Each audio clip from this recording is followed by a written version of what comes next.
যতক্ষণ না পর্যন্ত জুলাই ঘোষণাপত্র এবং জুলাই সনদ জারি হবে ততক্ষণ পর্যন্ত আমাদের শান্তিপূর্ণ অবস্থান অব্যাহত থাকবে ইনশাআল্লাহ।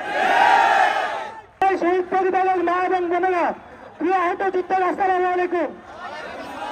আমরা এখন সরকারের কাছে আমাদের পক্ষ থেকে সনদের মধ্যে আমাদের স্বীকৃতি, আমাদের পুনর্বাসন এবং রাষ্ট্রের পক্ষ থেকে রাষ্ট্রের অঙ্গীকার এবং ন্যায় বিচারের দায়বদ্ধতা কিভাবে উপস্থাপন করবে তার একটা নমুনা উপস্থাপন করব। প্রস্তাবনা: আমরা বাংলাদেশের জনগণ স্বাধীনতা গণতন্ত্রপ্রিয় জাতি হিসেবে 2024 সালের জুলাই মাসে সংগঠিত ঐতিহাসিক গণঅভ্যুত্থানের বীর শহীদদের প্রতি শ্রদ্ধা নিবেদন করছি এবং আহত ও সংগ্রামী জনগণের আত্মত্যাগকে কৃতজ্ঞতার সাথে স্মরণ করছি। তাদের রক্ত, ত্যাগ, সাহসিকতার বিনিময়ে নতুন করে উন্মোচিত হয়েছে স্বাধীনতা, গণতন্ত্র এবং ন্যায়ের পথ। এই সনদ আমাদের অঙ্গীকার যাতে শহীদদের রক্ত বৃথা না যায়, আহতদের স্বপ্ন পূর্ণতা পায় এবং বাংলাদেশ হয়ে উঠে একটি ন্যায়ভিত্তিক, মানবিক, গণতান্ত্রিক, সমৃদ্ধ, কল্যাণ রাষ্ট্র। ধারা 1 এবং জুলাই যোদ্ধাদের স্বীকৃতি: 2024 সালের জুলাইয়ের গণঅভ্যুত্থানে জীবন উৎসর্গকারী শহীদদের আমরা জুলাই শহীদ জাতীয় বীর হিসেবে ঘোষণা করছি, যাদের আত্মত্যাগে বাংলাদেশ পেয়েছে নতুন স্বাধীনতা। আহতদের আমরা জুলাই যোদ্ধা বীর হিসেবে স্বীকৃতি দিচ্ছি। তাদের সাহস ও রক্তের বিনিময়ে আমরা পেয়েছি গণতন্ত্র, মুক্ত কণ্ঠ এবং ন্যায়ের প্রতিশ্রুতি।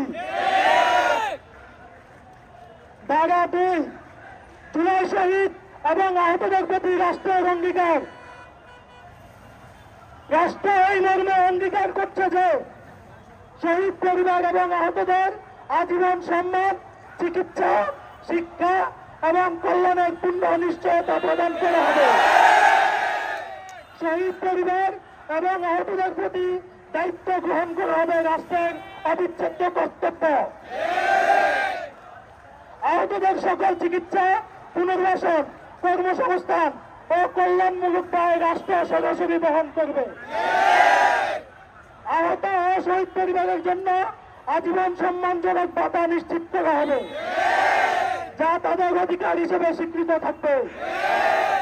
তাদের প্রতি কোনো অবহেলা, বৈষম্য, অধিকার হরণ এবং কোন ধরনের অন্যায্য আচরণ ঘটলে তা হবে রাষ্ট্রদ্রোহী অথবা বিশেষ অপরাধের শামিল। এর বিরুদ্ধে রাষ্ট্র কঠিন ব্যবস্থা নেবে। শহীদ পরিবার ও আহতদের জন্য বিশেষ আইনি সুরক্ষা ও বিশেষ সহায়তা কেন্দ্র স্থাপন করা হবে। ধারা 3: ন্যায় বিচার ও দায়বদ্ধতা। শহীদ ও আহতদের উপর সংগঠিত দমন পীড়নের জন্য দায়ীদের বিরুদ্ধে আন্তর্জাতিক মানদণ্ড বিচার কার্য সম্পন্ন করা হবে। একটি স্বাধীন ও ন্যায় কমিশন গঠন করা হবে, যেখানে ভুক্তভোগীরা তাদের অভিজ্ঞতা ও সাক্ষ্য পেশ করতে পারবে। এটা হচ্ছে রাষ্ট্রের প্রতি আমাদের অনুরোধ।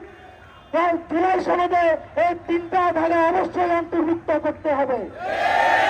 এরপরে রাষ্ট্র এবং রাজনৈতিক দলগুলো মিলে সমন্বয় করে ঐক্যমতের ভিত্তিতে জুলাই সনদের বাকি ধারাগুলো লিপিবদ্ধ হবে। কিন্তু সনদ দেওয়ার পূর্বে জুলাই ঘোষণাপত্র জারি করতে হবে। জুলাই ঘোষণাপত্র এবং জুলাই সনদ রাষ্ট্রের স্থায়ী বিধানে যুক্ত করতে হবে। রাষ্ট্রের স্থায়ী সংবিধান এর ভিত্তি হবে 71 এবং 2024। প্রিয় দেশবাসী, 2024 সালে আমাদের উপর কি ধরনের গণহত্যা পরিচালিত হয়েছে? আমরা রাষ্ট্রের এই বিরোধকে ভয় না পেয়ে গণতন্ত্রের জন্য, বাঙালির স্বাধীনতার জন্য, বাংলাদেশী সকল শ্রেণী পেশার মানুষের স্বাধীনতার জন্য বুক চেপিয়ে দাঁড়িয়েছিলাম। আমরা রাষ্ট্রের জন্য শহীদ হয়েছি, বন্ধুত্ব বরণ করেছি, হাত পা চোখ হারিয়েছি।